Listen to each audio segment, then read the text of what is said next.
Hey guys, today we're going to be reviving this 12.5 horsepower flat twin industrial commercial Briggs & Stratton engine that's been sitting for 25 years for apparently broken starter, which that happened on my Mirai, so pretty typical.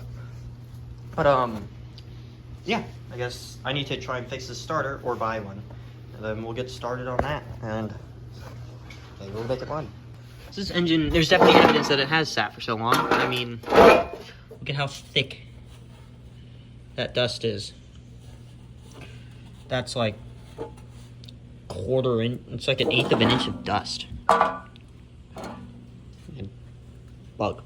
I think that was a bug. But yeah, we got all the stuff we could possibly need to reassemble it. So, also, tropical storm's coming, so that's fun. But, yeah. So, we're gonna try and ride this engine. First thing I gotta do is I probably gotta mount it on something, but that can come for later once I can get it to crank. But, yeah. So, let's get started on that. Oh, yeah, so my first order of business is that this thing came with an extra gear. So I'm thinking maybe I can try and get this old gear off. So then we can try and just use the starter because I don't want to spend 30 bucks on one or 40 bucks. So I think I can knock that pin out of there and then I can take all this off, but I don't know for sure. I mean, it's worth a shot. I mean, if I break it, I'll just spend $30 on the starter, but I mean, we'll see. I'm gonna try that. Hey guys, this is the next day. I don't know if I said it already, but yeah, I got an 1/8 inch punch this out. I'll put a link in the description or a little thing, a tag, for the video that I watched. The guy was very helpful in telling me, you know, like what to do, how to get these out. But yeah, I'll shout out to him. I forgot what his channel is called, but yeah, I'll put the video up. I'm working on this a little bit. I haven't gotten it out yet, but I probably need to start hitting it with an actual hammer instead of a mallet. But yeah, so I'm gonna let this WD-40 soak in there first. And then I'm gonna try and hit it out and probably put it in my vise. I need a bigger vise, but yeah, I'm gonna do that. My God, that was the hardest thing I've ever done. That thing was in there. I smacked it so hard. Look at it. I've been smacking it so hard with a punch for like 30 minutes. I lubricated it and everything. It was just stuck. But now that that's off, we have our gear here, which you can see, yeah, looks about the same as my Mirai starter when it did that. So apparently you want the curved end to face up. Well, you can't really see it on this one. Let me get the actual spare gear. If I climb over everything in here. Oh. Here you can see it's got, the guy in the video mentioned, it's got this little flared section. You want that on top because that will kind of spin it into the flywheel gear. So yeah, I'm gonna put this back together. Hopefully not as calamitous as last time. I mean, look at it in this vise. I don't have a very good vise. This is like a really old vise. This came with the house, and it's not in there very well. I'm missing one of the things, so it's only got one thing holding it in. It's also bending, as you can see, which is less than ideal. But yeah, that was in there. But yeah, so I'm gonna put this back together. Then we'll try and bolt it on the engine, which I think I need to get some spare hardware for, but we'll see.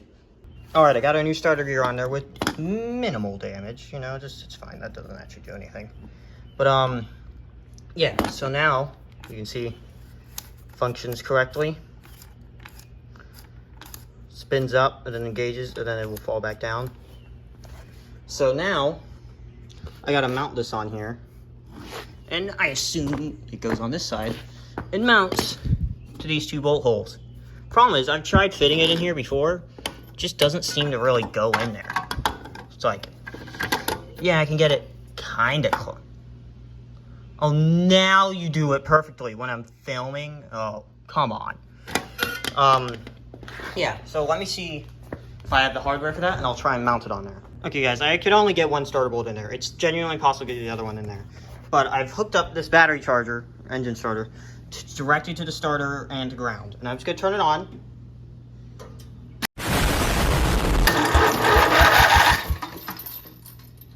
That works. Oh.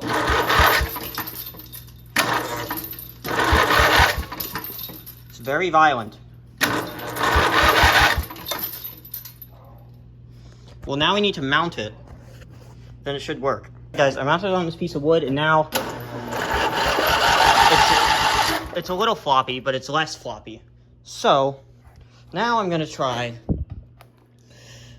getting in the air cleaner, which has apparently really tightened itself since the last time I opened it. Came open. What we're gonna do here is we're gonna put a fuel down here, and we'll just see if it'll start, because I'm pretty sure magnetotypes don't actually need an electric.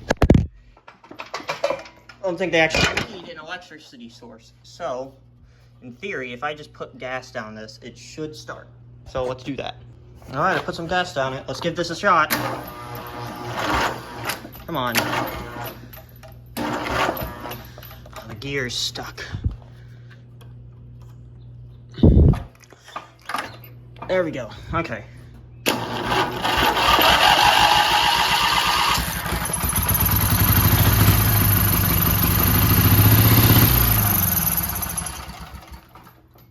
Well, it runs.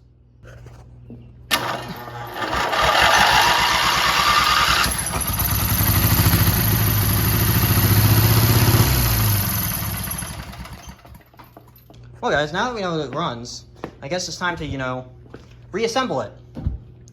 I do, however, I am going to sell this engine, so I do want to get one more little clip of it actually running.